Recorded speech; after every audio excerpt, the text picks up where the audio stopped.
Okay, so I'd like to spend just a little bit of time talking about the development of the other colonies in the um, the South that will make up the 13 American colonies, or the 13 English American colonies.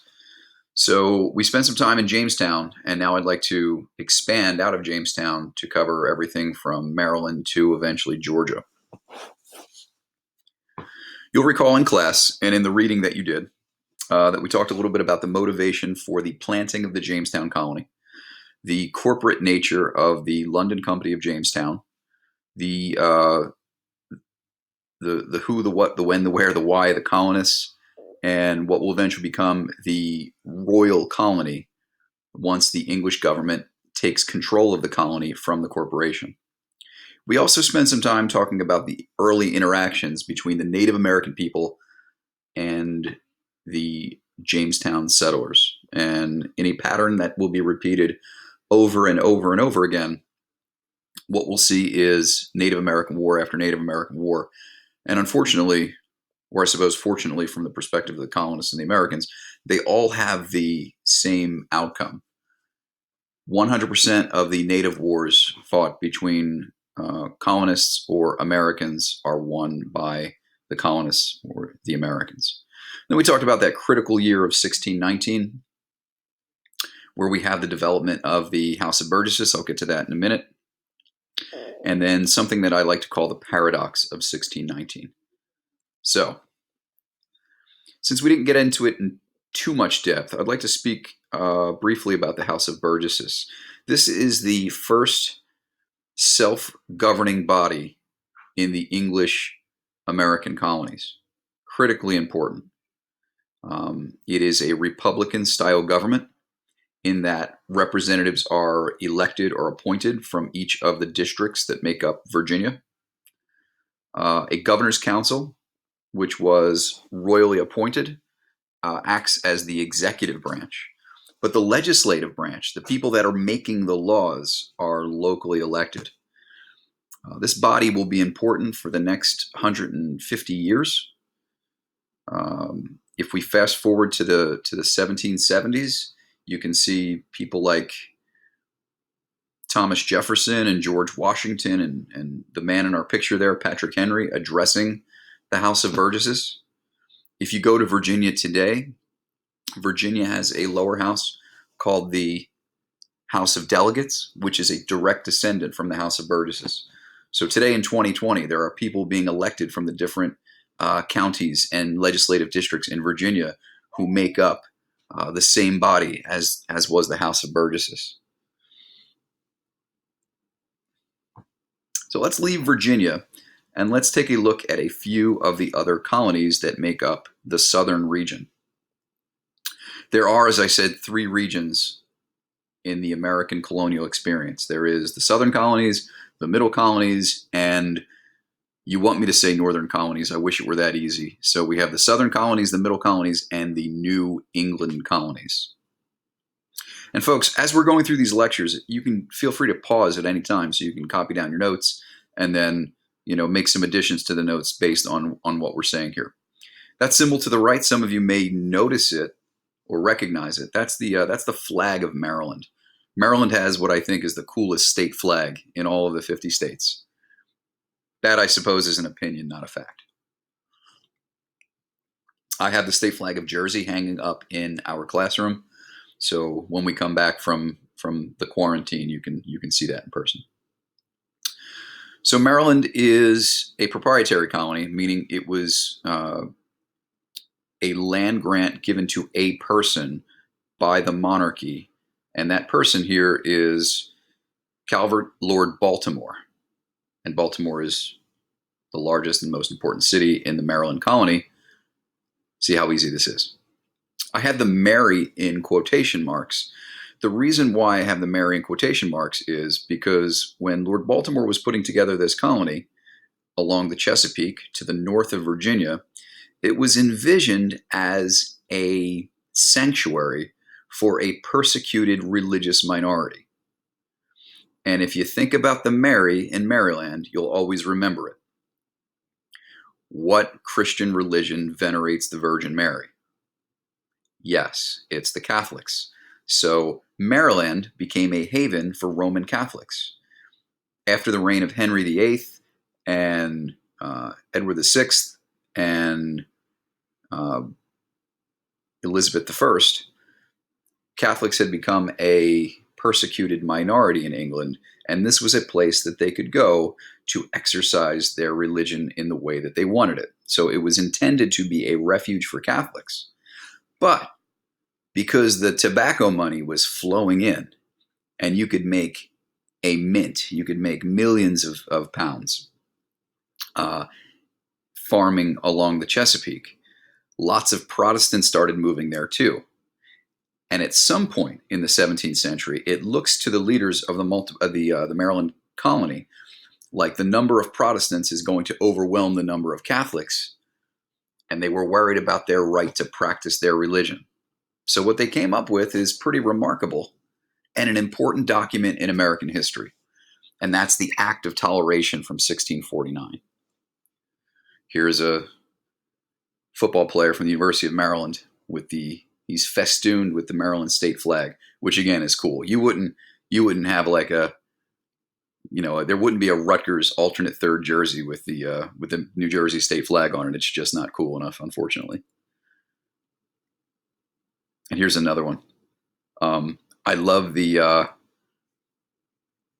helmet because it's in the shape of Fort McHenry, which is a pretty significant Baltimore, Maryland landmark, which we'll get to when we get to the War of 1812.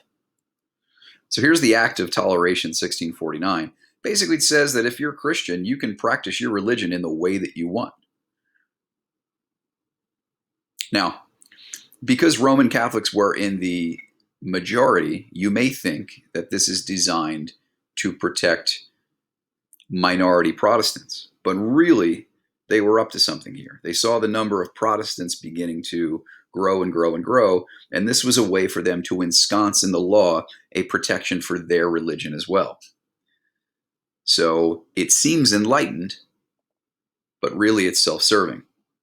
But that's okay, because what we have here is one of the first examples of religious tolerance in the 13 colonies, in the New World.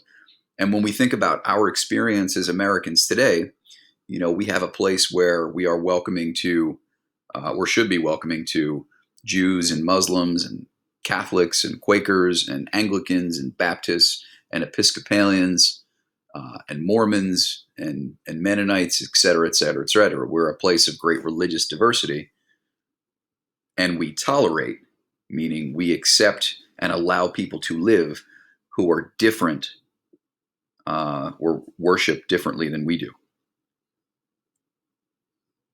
So, how was it an act of tolerance? How wasn't it an act of tolerance? Well, are there people, when I say that it is tolerant of all Christian religions, are there people that it does not tolerate? And why was it worded the way it was?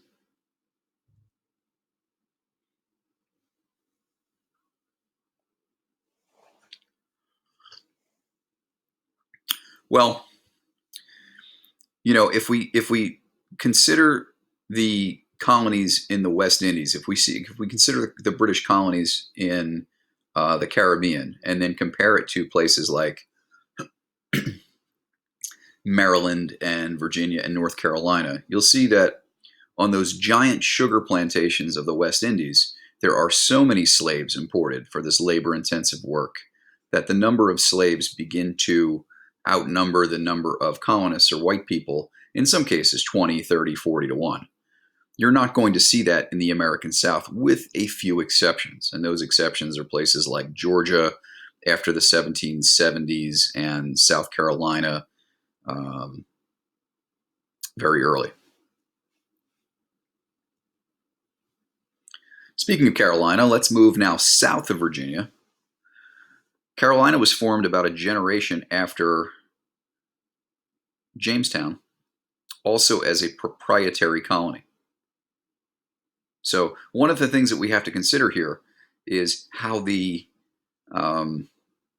politics of England and the Old World will affect the formation of colonies in the New World.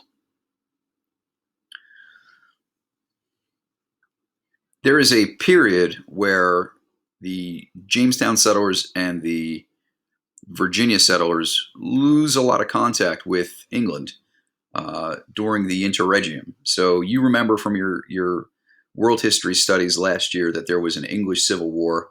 The Stuart monarchs were kicked out. Oliver Cromwell comes in and establishes a Puritan republic. Well, after about a decade of that, the English have had enough with the Puritans, and they go to France and they restore the Stuart dynasty. So there's Charles II. He is the Restoration monarch. The Stuarts are back in charge. Sometimes they call him the Merry Monarch because he opens back up the pubs and he opens back up the theater. But he starts to reward his supporters who allowed him to come back to power. And 8 of the quote unquote faithful friends of the king receive proprietary rights to form a colony in the New World, and that colony becomes Carolina. Now, Carolina eventually will be split in 1729 between North Carolina and South Carolina. You're wondering why he was so merry. He had a legendary number of mistresses, official mistresses and unofficial mistresses, in addition to his wife. Here are some of his mistresses. So let's talk about North Carolina first. North Carolina and South Carolina split up. They are culturally distinct. And their distinct culture really is framed around their economics. So if we go to South Carolina, what we're going to see is a lot of large slave plantations. There are counties in South Carolina which are very similar to islands in the Caribbean in that they are large slave plantations. So you might go and there might be, a slave population outnumbering the white population, boy, like 20 or 30 to 1. Large plantations along the rivers of South Carolina growing things like tobacco and especially rice, which is an important cash crop. North Carolina, the climate and the soil, the ecology is a little bit different. North Carolina is a lot of people who are running away from Virginia. So Virginia had imported a large number of indentured servants. Now, indentured servants, the rule was they had to serve whomever paid for their voyage from England for a period of 7 years or 14 years, whatever was written into the contract, and then they were free to go. Now, typically, after that indentured servitude, it was custom for the estate holder, for the plantation owner, to reward them for their service with a plot of land. You worked for me basically as a slave for 10 years, so I'm going to give you your own 25 acres, or I'm going to give you 50 acres of your own. But that didn't always happen. Sometimes they were just given their freedom and told, hey, best of luck. And some of them marched off west to find some land, and some of them went south into North Carolina, and they just started farming because they knew how to do it. So they would plant tobacco seeds, and they would plant some corn, and they would have their own little tiny plantation that they would work themselves. Now, they didn't technically own that land. They didn't buy that land from anyone. They were just there. So what's the term that we use for when somebody just goes to a place and starts living there without having property rights? Like if somebody were to, break into your house, change the locks, and start living there, what term do we use for that person? It's a crime. It's called squatting. So North Carolina was founded by a lot of squatters who have these poor tobacco farms, very culturally different than the wealthy plantation owners in South Carolina. The people of South Carolina used to make fun of the people of North Carolina. They used to say that, they were so poor they didn't have shoes. So they would walk around the dirt and the sand all day, and they would get tar on their heels. Hence the North Carolina Tar Heels. Last one we'll talk about is the youngest of the southern colonies, and that's the colony of Georgia. So if we go back to our map here, you'll notice that Georgia is the southernmost of the 13 colonies, and it forms the border with not only the Indian Territory to the east, but also St. Augustine and Spanish Florida to the south. So when we talk about Florida, it's founded by by the name of Oglethorpe in 1733, carved out of the southern part of South Carolina. He intended it as this. Well, let me use a term that we'll use later. He intended it as this utopia for debtors. So if you were a person who owed money in England and you couldn't pay back your debts, they would throw you in a special jail called a debtor's prison until you could pay your debts. Typically, if we were having this conversation in person, hands would shoot up, and I understand what your question is. If you're in jail, how can you pay your debts back? Great question. So they didn't really have an answer for this. So his answer anyway, Oglethorpe, was, if we have people in debtors' prisons, why don't we send them to this new colony where they can work in a new world and hopefully make a new life for themselves? So that's the idea. And England liked the idea because it would allow England to have a buffer state between the valuable property of South Carolina and dangerous Spanish Florida and dangerous Indian territory. So a buffer is a thing that falls in the middle of two things. Well, initially the dream of Oglethorpe was to have a progressive colony that would exclude slavery. But eventually, when people see how prosperous the land is, people begin moving to Georgia from England and establishing slave plantations. So the irony here is that his idea was a colony without slavery, but Georgia becomes one of the places where we see the institution of large slave plantations. So let's spend some time. We went over that rather quickly. What are the characteristics that are shared by Maryland, Virginia, North Carolina, South Carolina, and Georgia? What things would you find in all of those places? And what differences are there in all of those places? So if you need to go back and take some notes, go ahead and you can do that. All right.